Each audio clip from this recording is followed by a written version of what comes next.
Yeah, I mean, that is the million-dollar question.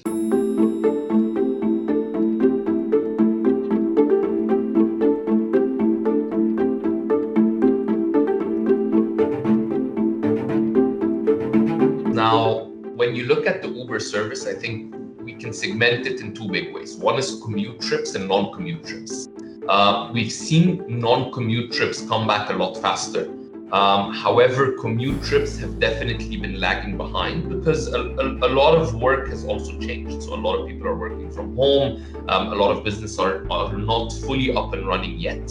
So the traditional use case of commute, we have not seen that come back to the levels that it was at pre-COVID levels. Non-commute is actually at specific times actually thriving and increasing a lot. However, we're focusing fully on accelerating the recovery, making sure that we can adapt the business to the new normal, and at the same time, as I mentioned earlier, creating additional earning opportunities for drivers. So just focusing on what services beyond the commute and non-commute we can do, similar to Uber Connect, to Uber Direct.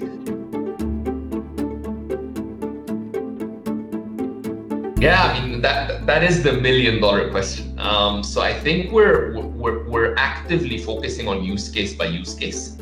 We've seen it be very different across the different countries, but the very positive news is that we're seeing very strong recovery from the lows where we were at during the lowest periods, I think towards the end of March or early April.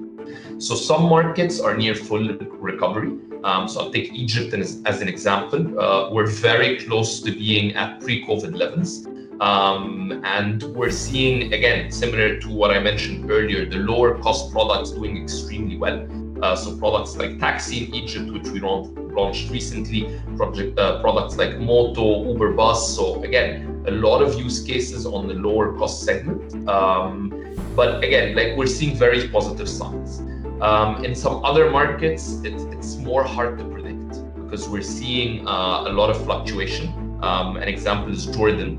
So initially, recovery was extremely well. The market was doing very well. But unfortunately, recently, the number of COVID cases across the country have started to go up. And we're seeing slower and slower recovery. So again, it's very difficult to predict the timeline. Depends country by country. We have countries where we're seeing very positive recovery, countries that are coming back slower. But in general, non-commute is recovering faster than commute. And we're focusing on just making sure that we accelerate the recovery across the board.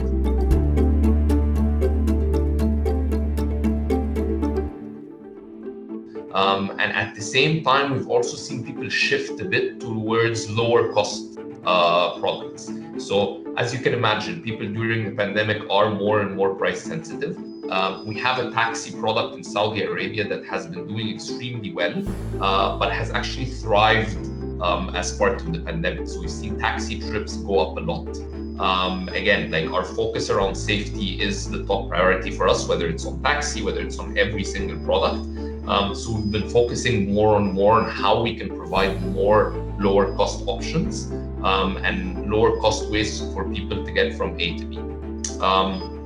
What I would also mention is that focusing on making sure that drivers earn more, we've started to launch different products across the region and specifically in Saudi Arabia to make sure that drivers can also supplement their income, not just by moving people around, but also moving things around.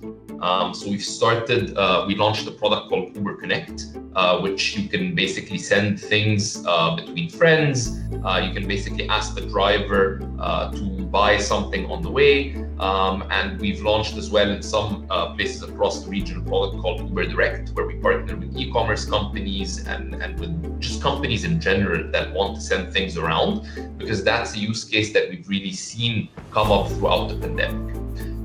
In terms of safety as well, we launched a product called Uber by the Hour, so that if someone is going to multiple places at the same time, they can actually order a car and stay with the same drivers throughout the day. So if they want it for a couple of hours, it's just easier than ordering a new car every time.